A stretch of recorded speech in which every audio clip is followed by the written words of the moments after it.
الحمدللہ کفا وسلام علی عبادہ الذین اصطفیٰ اما بعد۔ محترم ناظرین، پروگرام فضائل اعمال کی اس نشست میں آپ حضرات کا استقبال ہے۔ السلام علیکم ورحمۃ اللہ وبرکاتہ۔ آج کی نشست کا موضوع ہے قرآن مجید کی تلاوت۔ اعوذ باللہ من الشیطان الرجیم، بسم اللہ الرحمن الرحیم۔ یا ایھا الناس قد جاءتکم موعظۃ من ربکم وشفاء لما فی الصدور وہدی ورحمۃ للمؤمنین قل بفضل اللہ وبرحمتہ وبذلک فلیفرحوا ھو خیر مما یجمعون۔ رب اشرح لی صدری ویسر لی امری واحلل عقدۃ من لسانی یفقہوا قولی۔ رب زدنی علما سبحانک لا علم لنا الا ما علمتنا انک انت العلیم الحکیم۔ تمام قسم کی تعریفات اللہ وحدہ لا شریک، خالق کائنات، مالک ارض و سما اور مدبر انس و جاں کے لیے ہیں۔ اس کے بعد بے شمار درود و سلام نازل ہو جناب محمد رسول اللہ صلی اللہ علیہ وسلم پر کہ اللہ رب العالمین نے انہیں رحمت للعالمین بنا کر بھیجا۔ اللہم صلی علی محمد وعلی آل محمد کما صلیت علی ابراہیم وعلی آل ابراہیم انک حمید مجید۔ اللہم بارک علی محمد وعلی آل محمد کما بارکت علی ابراہیم وعلی آل ابراہیم انک حمید مجید۔ محترم ناظرین، قرآن کریم اللہ کی طرف سے نازل کردہ آخری کتاب ہے جو آخری نبی جناب محمد رسول اللہ صلی اللہ علیہ وسلم پر اتارا گیا۔ 23 سال کے عرصے میں اتارا گیا۔ قرآن کریم تمام لوگوں کے لیے ہے۔ قرآن کریم سب سے بڑی نعمت ہے۔ قرآن کریم ایک ایسی کتاب ہے کہ اللہ تعالیٰ نے اس کی حفاظت کی ذمہ داری خود لی ہے۔ سورہ ہجر سورہ نمبر 15 آیت نمبر 9 اللہ نے کہا اِنَّا نَحْنُ نَزَّلْنَا الذِّكْرَ وَإِنَّا لَهُ لَحَافِظُونَ کہ ہم نے ذکر کو اتارا ہے اور ہم ہی اس کی حفاظت کرنے والے ہیں۔ قرآن مجید سے پہلے جتنی بھی کتابیں اللہ نے اتاری تو ان کتابوں میں تحریف کر دی گئی، انہیں بدل دیا گیا، لیکن قرآن کریم ایک ایسی کتاب ہے جس کا ذرہ برابر کچھ بھی نہ کوئی تبدیل کر سکا اور نہ قیامت تک تبدیل کر سکے گا، کیونکہ اللہ تعالیٰ خود اس کا محافظ ہے۔ قرآن کریم یہ نبی صلی اللہ علیہ وسلم نے نہیں لکھا ہے کیونکہ آپ تو امی تھے۔ یہ اعتراض کا جواب بھی اللہ تعالیٰ نے خود قرآن میں دیا کہ لوگ کہیں گے کہ آپ کو کسی نے سکھایا ہے۔ اللہ تعالیٰ نے کہا سورہ نحل سورہ نمبر 16 آیت نمبر 103 میں وَلَقَدْ نَعْلَمُ أَنَّهُمْ يَقُولُونَ إِنَّمَا يُعَلِّمُهُ بَشَرٌ لِسَانُ الَّذِي يُلْحِدُونَ إِلَيْهِ أَعْجَمِيٌّ وَهَذَا لِسَانٌ عَرَبِيٌّ مُبِينٌ، اور ہم جانتے ہیں کہ وہ کہیں گے کہ ان کو کسی انسان نے سکھایا ہے۔ ارے جس انسان کی بات کر رہے ہو یہ تو ان کی زبان عجمی ہے اور قرآن کریم تو خالص عربی زبان میں ہے۔ کچھ لوگ کہا کرتے تھے کہ آپ پر جو لوگ ایمان لائے وہ یہود و نصارہ میں سے کچھ لوگ ایسے تھے جو غلام تھے، نوکر تھے، لیکن وہ لوگ ایمان لائے تو گویا کہ ان لوگوں نے آپ کو سکھایا۔ ایسی کوئی بات نہیں ہے۔ ارے ان کی زبان عجمی ہے اور نبی صلی اللہ علیہ وسلم کی زبان عربی ہے اور یہ قرآن عربی زبان میں ہے۔ قرآن کریم ایک معجزہ اور چیلنج ہے۔ قرآن کریم معجزوں کا معجزہ ہے، اس کے اندر بہت ساری چیزیں موجود ہے۔ کوئی آدمی اگر قرآن جیسی کتاب لانا چاہے تو نہ کبھی لا سکا ہے نہ آئندہ لا سکتا ہے، چاہے تمام انسان اور جنات ایک ہو جائیں، لیکن رب کا قرآن ایک ایسا قرآن ہے ان جیسی کتاب کوئی لکھ نہیں سکتا۔ سورہ اسراء سورہ نمبر 17 آیت نمبر 88 آیت نمبر 87 اللہ نے کہا قُلْ لَئِنِ اسْتَمَعَتِ الْإِنسُ وَالْجِنُّ أَلَا أَن يَأْتُوا بِمِثْلِ هَذَا الْقُرْآنِ لَا يَأْتُونَ بِمِثْلِهِ وَلَوْ كَانَ بَعْضُهُمْ لِبَعْضٍ ظَهِيرًا، کہہ دیجئے اگر انسان اور جنات ایک ساتھ اکٹھا ہو جائیں، جمع ہو جائیں تاکہ ان جیسا قرآن لے آئیں، وہ سب مل کر ایک دوسرے کی مدد بھی کریں تو نہیں لا سکتے۔ لا یاتون بمثلہ ولو کان بعضهم لبعض ظہیرا۔ قرآن کریم ایک ایسی کتاب ہے جو لوگوں کی ہدایت کے لیے اتاری گئی ہے۔ یہ رحمت کی کتاب ہے، یہ دلی بیماریوں کی شفا ہے۔ آدمی جب پریشان حال ہوتا ہے، دنیا میں پھنسا رہتا ہے، تھکاوٹ محسوس کرتا ہے، اپنے کاروبار میں لگا رہتا ہے، پریشان حال ہے، رب کی کتاب کو پڑھے، اس کی پریشانی دور ہو سکتی ہے۔ اللہ نے کہا سورہ یونس سورہ نمبر 10 آیت نمبر 57 اور آیت نمبر 58 یا ایھا الناس قد جاءتکم موعظۃ من ربکم وشفاء لما فی الصدور وہدی ورحمۃ للمؤمنین قل بفضل اللہ وبرحمتہ فبذلک فلیفرحوا ھو خیر مما یجمعون۔ اے لوگو، یہاں خطاب ہے لوگوں سے، سبھی لوگ اس میں شامل ہیں، چاہے مسلمان ہو، غیر مسلم ہو، دنیا میں بسنے والے تمام لوگوں کے لیے یہ اللہ کی طرف سے ایک انعام ہے۔ اے لوگو، تمہارے پاس تمہارے رب کی طرف سے نصیحت آ گئی ہے، دلی بیماریوں کی شفا ہے، یہ ہدایت ہے اور رحمت ہے مومنوں کے لیے۔ کہہ دیجئے یہ اللہ کا فضل ہے اور اس کی رحمت ہے، جس پر جتنا زیادہ یہ لوگ خوش ہوں کم ہے۔ جو پونجی ان لوگوں نے جمع کی ہے اس سے سب سے بڑی پونجی جو ہو سکتی ہے وہ قرآن کریم ہے۔ قرآن کریم کی تعلیم حاصل کرنے والے اور دوسروں کو تعلیم دینے والے سب سے بہترین لوگ ہیں، اس سے اچھا انسان کو ہو ہی نہیں سکتا۔ حافظ قرآن کے لیے کتنا بڑا اعزاز ہے۔ میں حافظ قرآن سے کہنا چاہوں گا کہ آپ اپنے آپ کو اتنا دل برداشت کیوں کر لیتے کہ جی ہم نے قرآن حاصل کیا ہے، قرآن سیکھا ہے تو ہمارا دنیا میں کچھ بھی نہیں۔ آپ نے قرآن پڑھا ہے رب کے لیے، رب نے آپ کے لیے بہت سارا انعام رکھا ہے۔ میں والدین سے کہنا چاہوں گا کہ اپنے بچوں کو قرآن سکھائیے، قرآن پڑھائیے، کیونکہ قرآن سے بڑا اعزاز کچھ ہے ہی نہیں۔ نبی صلی اللہ علیہ وسلم نے ارشاد فرمایا، صحیح بخاری کتاب و فضائل القرآن کتاب نمبر 66 حدیث نمبر 5027، خیرکم من تعلم القرآن وعلمہ، تم میں بہتر وہ ہے جو قرآن سیکھے اور دوسروں کو سکھائے۔ اس سے اچھا آدمی دنیا میں کوئی ہے ہی نہیں۔ قرآن کو پڑھنے اور پڑھانے جیسا کام کرنے والے سب سے بہترین لوگ ہیں، اس سے اچھے کوئی ہو ہی نہیں سکتے۔ اور یہ بھی یاد رکھیے، قرآن کی مجلسوں میں بیٹھنا بھی باعث اجر و ثواب ہے۔ صحیح مسلم کتاب الذکر والدعا کتاب نمبر 48 باب نمبر 11 حدیث نمبر 2699، نبی صلی اللہ علیہ وسلم نے ارشاد فرمایا، مجتمع قوم فی بیت من بیوت اللہ یتلون کتاب اللہ ویتدارسونہ بینہم الا نزلت علیہم السکینہ وغشیتہم الرحمہ وحفتہم الملائکہ وذکرہم اللہ فی من عندہ ومن بطع بہ عملہ لم یسرع بہ نسبہ۔ کوئی بھی قوم اللہ کے گھر میں بیٹھتی ہے، یعنی مسجد میں بیٹھتی ہے، جہاں اللہ کی کتاب کی تلاوت ہو رہی ہے، اس پر دراسہ کیا جا رہا ہے، اس پر سکون اترتا ہے، رحمت اسے ڈھانپ لیتی ہے، وحفتہم الملائکہ فرشتے اسے گھیر لیتے ہیں، ڈھانپے ہوئے ہوتے ہیں، اور اللہ تعالیٰ ملائے اعلیٰ میں جہاں اللہ کا دربار لگتا ہے وہاں اللہ تعالیٰ ان بندوں کا ذکر کرتا ہے کہ میرے یہ بندے قرآن پڑھنے اور پڑھانے میں اور قرآن کی مجلس میں بیٹھے ہوئے ہیں۔ اتنا بڑا اعزاز ہے کہ اللہ تعالیٰ آپ کا نام لیتا ہے وہاں کہ دیکھو میرا فلاں بندہ قرآن کی مجلس میں بیٹھا ہوا ہے، قرآن سن رہا ہے، قرآن کے ذکر و اذکار میں لگا ہوا ہے، وَذَكَرَهُمُ اللَّهُ فِي مَنْ عِنْدَهُ، اور اللہ تعالیٰ اس کا تذکرہ کرتا ہے جو لوگ اللہ کے پاس ہیں، یعنی فرشتوں میں اللہ تعالیٰ اس کا تذکرہ کرتا ہے کہ میرا فلاں بندہ قرآن کے پڑھنے اور پڑھانے میں لگا ہوا ہے۔ وَمَنْ بَطَّ بِهِ عَمَلُهُ لَمْ يُسْرِ بِهِ نَسَبُهُ، اور جس کو اس کا عمل آگے نہ لے جا سکا تو حسب و نسب کی وجہ سے وہ آگے نہیں جا سکتا۔ نام سے بزرگوں کے عظمتیں نہیں ملتی، دوستوں دعاؤں سے جنتیں نہیں ملتی۔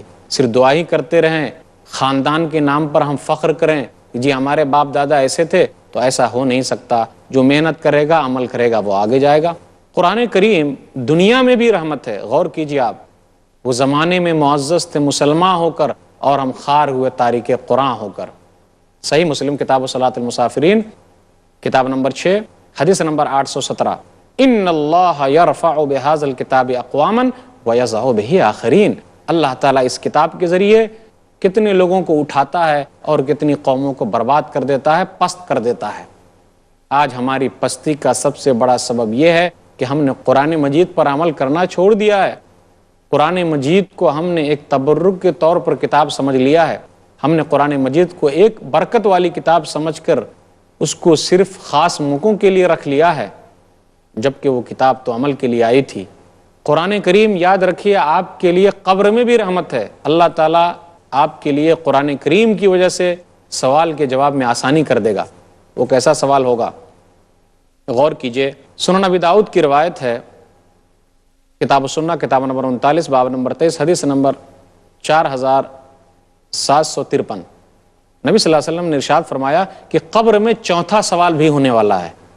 3 سوال تو جو عام ہم لوگوں کو معلوم ہے، تمہارا رب کون ہے، تمہارا دین کیا ہے، پھر محمد صلی اللہ علیہ وسلم کے بارے میں کیا جائے، چوتھا سوال بھی ہوگا۔ شاید کہ آپ کو تعجب ہوگا، تعجب کرنے کی بات نہیں ہے، آپ اس حدیث پر غور کیجئے۔ وما یدریکا، سوالیہ نشان آگے لگا ہوا ہے کہ آپ کو ان تینوں سوالوں کے جوابات کیسے معلوم پڑ گئے؟ تو وہ آدمی کہے گا قرأت کتاب اللہ فآمنت بہ وصدقت، کہ میں نے اللہ کی کتاب پڑھی، اس پر ایمان لایا اور اس کی تصدیق کی، اس لیے میں ان تینوں کے سوال کے جواب دے رہا ہوں۔ دیکھیے قرآن کریم آپ کے لیے قبر میں بھی رحمت ہے، قرآن کریم آپ کے لیے قیامت کے دن بھی رحمت ہے۔ صحیح مسلم کی روایت ہے، کتاب صلاۃ المسافرین کتاب نمبر 6 حدیث نمبر 804، اقرأوا القرآن فإنہ یاتی یوم القیامت شفیعا لاصحابہ، لوگو قرآن کریم پڑھو کیونکہ قرآن کریم اپنے پڑھنے والوں کے لیے قیامت کے دن سفارش کرے گا۔ جو چیز سفارش کرنے والی ہے ہم اور آپ اسے نہیں پڑھ رہے ہیں، جو چیز ہمارے کام آنے والی نہیں ہے ہم اس کے پیچھے پڑے ہوئے ہیں۔ وَمَنْ بَطَّأَ بِهِ عَمَلُهُ لَمْ يُسْرِ بِهِ نَسَبُهُ، اور جس کو اس کا عمل آگے نہ لے جا سکا تو حسب و نسب کی وجہ سے وہ آگے نہیں جا سکتا۔ نام سے بزرگوں کے عظمتیں نہیں ملتی، دوست و دعاؤں سے جنتیں نہیں ملتی۔ صرف دعا ہی کرتے رہیں، خاندان کے نام پر ہم فخر کریں کہ جی ہمارے باپ دادا ایسے تھے، تو ایسا ہو نہیں سکتا۔ جو محنت کرے گا، عمل کرے گا، وہ آگے جائے گا۔ قرآن کریم دنیا میں بھی رحمت ہے۔ غور کیجیے آپ، وہ زمانے میں معزز تھے مسلمان ہو کر اور ہم خار ہوئے تاریک قرآن ہو کر۔ صحیح مسلم کتاب صلاۃ المسافرین کتاب نمبر 6 حدیث نمبر 817، ان اللہ یرفع بہذا الکتاب اقواما ویضع بہ آخرین، اللہ تعالیٰ اس کتاب کے ذریعے کتنے لوگوں کو اٹھاتا ہے اور کتنی قوموں کو برباد کر دیتا ہے، پست کر دیتا ہے۔ آج ہماری پستی کا سب سے بڑا سبب یہ ہے کہ ہم نے قرآن مجید پر عمل کرنا چھوڑ دیا ہے۔ قرآن مجید کو ہم نے ایک تبرک کے طور پر کتاب سمجھ لیا ہے۔ ہم نے قرآن مجید کو ایک برکت والی کتاب سمجھ کر اس کو صرف خاص موقعوں کے لیے رکھ لیا ہے، جبکہ وہ کتاب تو عمل کے لیے آئی تھی۔ قرآن کریم یاد رکھیے آپ کے لیے قبر میں بھی رحمت ہے۔ اللہ تعالیٰ آپ کے لیے قرآن کریم کی وجہ سے سوال کے جواب میں آسانی کر دے گا۔ وہ کیسا سوال ہوگا؟ غور کیجئے، سنن ابی داؤد کی روایت ہے، کتاب السنہ کتاب نمبر 39 باب نمبر 23 حدیث نمبر 4753، نبی صلی اللہ علیہ وسلم نے ارشاد فرمایا کہ قبر میں چوتھا سوال بھی ہونے والا ہے۔ 3 سوال تو جو عام ہم لوگوں کو معلوم ہے، تمہارا رب کون ہے، تمہارا دین کیا ہے، پھر محمد صلی اللہ علیہ وسلم کے بارے میں کیا ہے، چوتھا سوال بھی ہوگا۔ شاید کہ آپ کو تعجب ہوگا، تعجب کرنے کی بات نہیں ہے۔ آپ اس حدیث پر غور کیجیے، وما یدریکا، سوالیہ نشان آگے لگا ہوا ہے کہ آپ کو ان تینوں سوالوں کے جوابات کیسے معلوم پڑ گئے؟ تو وہ آدمی کہے گا قرأت کتاب اللہ فآمنت بہ وصدقت، کہ میں نے اللہ کی کتاب پڑھی، اس پر ایمان لایا اور اس کی تصدیق کی، اس لیے میں ان تینوں کے سوال کے جواب دے رہا ہوں۔ دیکھیے قرآن کریم آپ کے لیے قبر میں بھی رحمت ہے، قرآن کریم آپ کے لیے قیامت کے دن بھی رحمت ہے۔ صحیح مسلم کی روایت ہے، کتاب صلاۃ المسافرین کتاب نمبر 6 حدیث نمبر 804، اقرأوا القرآن فإنہ یاتی یوم القیامت شفیعا لاصحابہ، لوگوں قرآن کریم پڑھو کیونکہ قرآن کریم اپنے پڑھنے والوں کے لیے قیامت کے دن سفارش کرے گا۔ جو چیز سفارش کرنے والی ہے ہم اور آپ اسے نہیں پڑھ رہے ہیں، یہ اتنی بڑی فضیلت کی چیز ہے۔ اور اگر ہم نے قرآن کو ٹھکرا دیا تو رسول ہمارے خلاف کیس دائر کریں گے۔ وقال الرسول یا ربی ان قوم اتخذوا هذا القرآن مہجورا، سورہ فرقان سورہ نمبر 25 آیت نمبر 30، رسول کہیں گے اے میرے رب، میری اس قوم نے قرآن مجید کو چھوڑ دیا تھا، تو ہم اور آپ قرآن کیوں نہیں پڑھتے؟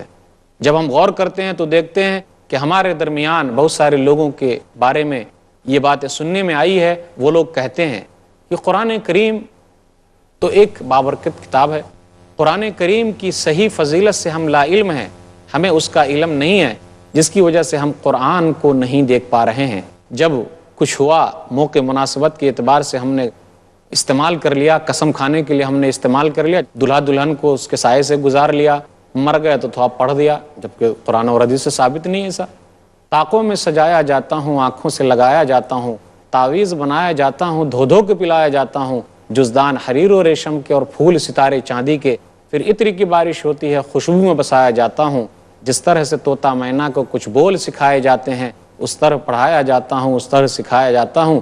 جب قول و قسم لینے کے لیے تکرار کی نوبت آتی ہے، پھر میری ضرورت پڑتی ہے، ہاتھوں پہ اٹھایا جاتا ہوں، دل سوز سے خالی رہتے ہیں، آنکھیں ہیں کہ نم ہوتی ہی نہیں، کہنے کو میں ایک ایک جلسے میں پڑھ پڑھ کے سنایا جاتا ہوں، نیکی پہ بدی کا غلبہ ہے، سچائی سے بڑھ کر دھوکہ ہے، ایک بار ہنسایا جاتا ہوں، 100 بار رلایا جاتا ہوں، یہ مجھ سے عقیدت کے دعوے، قانون پہ راضی غیروں کے، یوں بھی مجھے رسوا کرتے ہیں، ایسے بھی ستایا جاتا ہوں، کس بزم میں مجھ کو بار نہیں، کس عرس میں میری دھوم نہیں، پھر بھی میں اکیلا رہتا ہوں، مجھ سا بھی کوئی مظلوم نہیں۔ ماہر القادری نے بالکل صحیح کہا، آج ہم اور آپ صحیح فضیلت سے لا علم ہیں۔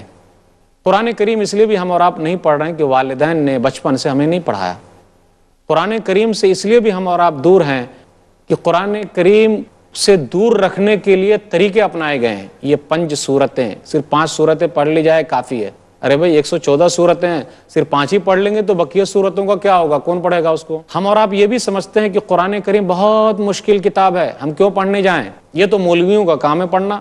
بھائی اللہ تعالیٰ نے آپ کے پاس میسیج بھیجا ہے، پیغام بھیجا ہے، مشکل کتاب ہے، مثال کے طور پر کہتے ہیں نا مشکل کتاب ہے، مثال کے طور پر اگر آپ کے پاس کوئی بھائی آپ کے پاس خط بھیجے، آپ کے پاس کوئی بھائی خط بھیجے انگریزی زبان میں اور جو آپ نہیں جانتے، یا کسی اور زبان میں جو آپ نہیں جانتے، تو آپ کیا کریں گے؟ آپ دوسروں کے پاس جائیں گے، ان سے پڑھوائیں گے کہ بھائی میرے بھائی نے خط بھیجا، اس میں کیا لکھا ہوا ہے؟ تو اللہ تعالیٰ نے آپ کے پاس پیغام بھیجا، میسج بھیجا، اس کو آپ پڑھ نہیں سکتے، دوسروں سے پڑھوا نہیں سکتے، اس کے لیے بہترین ٹیوشن نہیں لگا سکتے۔ دنیاوی کاموں کے لیے تو آپ تو بہترین ٹیوشن لگاتے ہیں۔ آپ کو انجینئر بننا ہو، ڈاکٹر بننا ہو، اپنے بچوں کو بنانا ہو تو دیکھیے کتنی محنت کرتے ہیں، کتنا مہنگا ٹیوشن لگاتے ہیں، لیکن جو کتاب ہمارے لیے دنیا میں فائدہ مند، قبر میں فائدہ مند، آخرت میں فائدہ مند، اس کے لیے ہم کچھ بھی نہیں کر رہے ہیں۔ کیا قرآن سے یہی محبت ہے؟ رب نے کہا سورہ قمر سورہ نمبر 54 آیت نمبر 17، آیت نمبر 22، آیت نمبر 32 اور آیت نمبر 40 میں وَلَقَدْ يَسَّرْنَا الْقُرْآنَ لِلذِّكْرِ فَهَلْ مِن مُدَّكِرٍ، 4 مرتبہ کہا کہ ہم نے قرآن کو آسان اتارا ہے کوئی نصیحت حاصل کرنے والا؟ عربی زبان میں ہے۔ ہم لوگ دوسری زبانیں بہت آسانی کے ساتھ سیکھ لیتے ہیں کیونکہ دنیا جو کمانی ہے، ارے دنیا کمانا، آخرت کمانا ہو تو عربی زبان کیوں نہیں سیکھتے؟ یہ بہانہ ہمارے پاس، یہ بھی بہانہ ہے قرآن سے دوری کا، جی ہم عمر والے ہو گئے، ہماری عمر زیادہ ہو گئی، بوڑھے ہو گئے، قرآن پڑھیں گے لوگ مذاق اڑائیں گے، بوڑھے ہو گئے تو پیسے جو گن رہے ہو برابر، وہ لوگ نہیں مذاق اڑاتے۔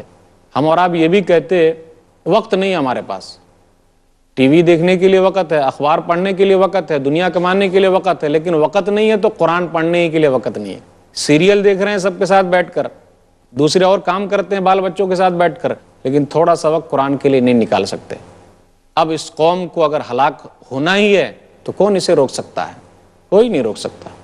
قرآن سے دوری کی یہ اسباب یاد رکھیے۔ قرآن کریم کے ہم پر 5 حقوق ہیں، کیا ہم اور آپ ان 5 حقوقوں کو ادا کر رہے ہیں؟ یہ کیسا دعویٰ ہے ہمارا کہ ہم مسلمان ہیں؟ یہ کیسا دعویٰ ہم سے کہ قرآن ہماری کتاب ہے؟ افسوس کہ ہم نے قرآن کی ان حقوق کو ادا نہیں کیا۔ کیا ہم اور آپ ادا کر رہے ہیں؟ نہیں ادا کر رہے ہیں تو آج سے عہد کیجئے قرآن کریم کے حق کو ادا کیجئے، ورنہ قیامت کے دن افسوس کیجئے گا، کوئی کام آنے والا نہیں ہے۔ جو چیز کام آنے والی ہے ہم اور آپ اس کو کرنے کے لیے تیار نہیں ہیں۔ ضرور آپ ڈاکٹر بنیے، لیکن آپ قرآن کے ڈاکٹر کیوں نہیں بنتے؟ انجینئر ضرور بنیے، قرآن کے انجینئر کیوں نہیں بنتے؟ تو کس نے منع کیا نہیں بننے کے لیے؟ سب کچھ کیجئے۔ افسوس بہت سارے لوگ جو دنیاوی تعلیم حاصل کرتے ہیں، قرآن کے قاف تک بھی ان کو نہیں معلوم، بڑی عمر کو پہنچ گئے، قرآن نہیں معلوم۔ کیا آپ لے کر جائیں گے دنیا سے؟ قبر میں کیا جواب دیں گے؟ اللہ کے دربار میں کیا جواب دیں گے؟ یہ مال، یہ دولت، تمام ڈگریاں آپ کی یہیں رہ جائے گی، کوئی چیز کام نہیں آئے گی۔ کام آئے گا تو آپ کے لیے قرآن پر عمل کرنا کام آئے گا۔ قرآن کریم کے 5 حقوق ہیں، ہم اور آپ کیا ادا کر رہے ہیں؟ ایمان لایا جائے کہ یہ اللہ کی کتاب ہے، ہم اور آپ مانتے ہیں کہ یہ اللہ کی کتاب ہے، اسے پڑھا جائے، اور یاد رکھیے ایک حرف اگر آپ پڑھتے ہیں تو آپ کو 10 نیکی ملتی ہے۔ سنن ترمذی کتاب فضائل القرآن کتاب نمبر 42 حدیث نمبر 2910، من قرأ حرف من القرآن، جو کوئی بھی آدمی قرآن کریم کا ایک حرف پڑھے گا اس کو 10 نیکی ملے گی، اور نیکی تو بڑھ کر اور زیادہ ہو جاتی ہے۔ من قرأ حرفا من کتاب اللہ فلہ بحسنۃ والحسنۃ بعشر امثالها لا اقول الف لام میم حرف ولکن الف حرف ولام حرف ومیم حرف، جو کوئی بھی آدمی قرآن کریم کا ایک حرف پڑھے گا اس کے لیے نیکی ہے، اور نیکی تو 10 گنا تک بڑھ کے چلی جاتی ہے۔ میں نہیں کہتا الف لام میم ایک حرف ہے، بلکہ الف ایک حرف ہے، لام ایک حرف ہے، میم ایک حرف ہے، اس طریقے سے آپ کو 30 نیکی مل گئی۔ آپ بتا سکتے ہیں کوئی اور کام کرنے میں آپ کو 30 نیکی مل جائے گی؟ بالکل نہیں۔ تو یہ ثواب کا کام جو ہمارے لیے فائدے کی چیز ہے ہم اور آپ نہیں کرتے۔ ہم اور آپ یہ بھی بہانہ بناتے، اوہ قرآن کو چھوئیں گے، یہ کریں گے تو اس کے لیے نہانا شرط ہے، وضو بنانا شرط ہے۔ ٹھیک ہے، جس کے لیے نہانے کی ضرورت پڑتی ہے تو نہائیں گے، لیکن بغیر وضو کے بھی کبھی کبھار آپ چھو سکتے ہیں، لیکن اگر وضو بنا کر پڑھیں گے تو اور اچھی بات ہے۔ لا یمسہ الا المطہرون انہ لقرآن کریم فی کتاب مکنون لا یمسہ الا المطہرون، سورہ واقعہ سورہ نمبر 56 آیت نمبر 77 سے آیت نمبر 80 تک۔ یہ قرآن کریم ہے، لوح محفوظ میں رکھا ہوا ہے، اس کو نیک لوگ ہی اٹھاتے ہیں۔ تو اس کے اندر خبر دی جا رہی ہے کہ فرشتے اس کو لاتے، جیسا کہ کفار مکہ کا اعتراض تھا کہ نبی صلی اللہ علیہ وسلم شیطان قرآن لے کر آتا ہے، تو اس اعتراض کا جواب دیا گیا۔ یہ خبر ہے، اس سے ہم یہ مراد نہیں لے سکتے کہ جی یہ ہمارے لیے کہ ہم جب قرآن پڑھنے جائیں تو وضو بنانا شرط ہے۔ وضو بنانے تو اچھی بات ہے، لیکن بغیر وضو کے بھی پڑھ سکتے ہیں، اس سے ہم بہانہ نہیں بنا سکتے۔ حافظ قرآن لوگوں کا دیکھیے، اگر وہ بار بار وضو ہی بناتے رہیں گے تو قرآن کا بھی حفظ کریں گے۔ قرآن کریم کا تیسرا حق یہ ہے کہ ہم قرآن مجید کو سمجھیں۔ پہلا حق ایمان لے آئیں، جو سورہ بقرہ سورہ نمبر 2 آیت نمبر 285، آمن الرسول بما انزل الیہ من ربہ والمؤمنون یہ کتاب پر رسول بھی ایمان لاتے، مومن بھی ایمان لاتے۔ دوسرا حق یہ ہے اسے پڑھا جائے، ہم اور آپ پڑھتے ہیں، اگر پڑھیں گے 1 پر 10 نیکی، 30 ہر پڑھے 30 نیکی، نیکیاں زیادہ ہے۔ تیسرا حق یہ ہے کہ اسے سمجھا جائے۔ وَأَنزَلْنَا إِلَيْكَ الذِّكْرَ لِتُبَيِّنَ لِلنَّاسِ مَا نُزِّلَ إِلَيْهِمْ وَلَعَلَّهُمْ يَتَفَكَّرُونَ، سورہ نحل سورہ نمبر 16 آیت نمبر 44۔ اور ہم نے آپ کے اوپر ذکر کو اتارا ہے تاکہ آپ لوگوں کے لیے واضح کر دیں۔ چوتھا حق کیا ہے؟ عمل کیا جائے۔ آخر یہ تمام چیزیں کیوں کی گئی؟ مثال کے طور پر ہم کو کسی کمپنی میں کام کرنا ہے، غور کیجئے، کمپنی کے مالک کو کوئی نیا قانون لانا پڑے گا، ٹھیک ہے بھائی، قانون لکھ دیا، ایک لیٹر پیڈ میں لکھ کے دے دیا، تمام لوگوں نے سائن کر دیا۔ کیوں سائن کیا؟ عمل کرنے کے لیے۔ سائن اسی لیے نہیں کیا جی اب ہمیں عمل کرنا ہی نہیں ہے، تو باس کیا کرے گا؟ کمپنی سے نکال دے گا۔ تو رب نے قرآن کریم جو بھیجا ہے ہمارے لیے، وہ کس لیے بھیجا؟ عمل کرنے کے لیے۔ عمل کیا؟ اللہ کو ایک مانا جائے، قرآن کریم پر عمل کیا جائے۔ کس صورت میں؟ نماز کو اہمیت دی جائے، زکوٰۃ ادا کیا جائے، روزے رکھے جائیں، اللہ نے مال دیا حج کے لیے جایا جائے، غیبت چغل خوری سے دور رہیں، پڑوسیوں کے حقوق ادا کریں، والدین کے حقوق ادا کریں، سود نہ کھائیں، زنا نہ کریں، ناپ تول میں کمی نہ کریں۔ عمل کیا ہے؟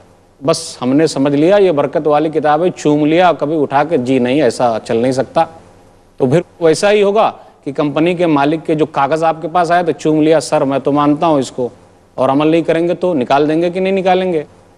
بالکل نکال دیں گے۔ تو ایسا ہی عمل سب سے اہم چیز ہے۔ اور آخری جو حق ہے اس کا، یہ تبلیغ کی جائے۔ اللہ تعالیٰ نے کہا سورہ مائدہ سورہ نمبر 5 آیت نمبر 67، یا ایھا الرسول بلغ ما انزل الیک من ربک وان لم تفعل فما بلغت رسالتہ واللہ یعصمک من الناس۔ تبلیغ کرنا ہے، یہ قرآن دوسروں لوگوں تک پہنچانا ہے۔ افسوس بہت کوتاہی پائی جا رہی ہے ہمارے اندر۔ یہ امت تو اس لیے آئی تھی کہ دعوت و تبلیغ کا کام کرے۔ یہ امت اپنے لیے نہیں نکالی گئی ہے بلکہ دوسروں کے لیے نکالی گئی۔ کنتم خیر امۃ اخرجت للناس تأمرون بالمعروف وتنہون عن المنکر وتؤمنون باللہ، سورہ آل عمران سورہ نمبر 3 آیت نمبر 110۔ اس لیے غور کیجئے اور قرآن کریم پر عمل کیجئے، پورے طریقے سے قرآن کریم کو پڑھیے، اس کا حق ادا کیجئے، ورنہ اللہ تعالیٰ قیامت کے دن جو ہم سے پوچھے گا تو وہاں ہمارے پاس کچھ بھی جواب ہونے والا نہیں ہے۔ اللہ تعالیٰ سے دعا ہے کہ اللہ تعالیٰ ہم لوگوں کو قرآن کریم پر عمل کرنے کی توفیق دے، قرآن پڑھنے کی توفیق دے، اور قرآن دوسروں تک پہنچانے کی توفیق دے، آمین۔ وآخر دعوانا الحمدللہ رب العالمین، وصلی اللہ علی نبینا محمد وآلہ وصحبہ اجمعین، والسلام علیکم۔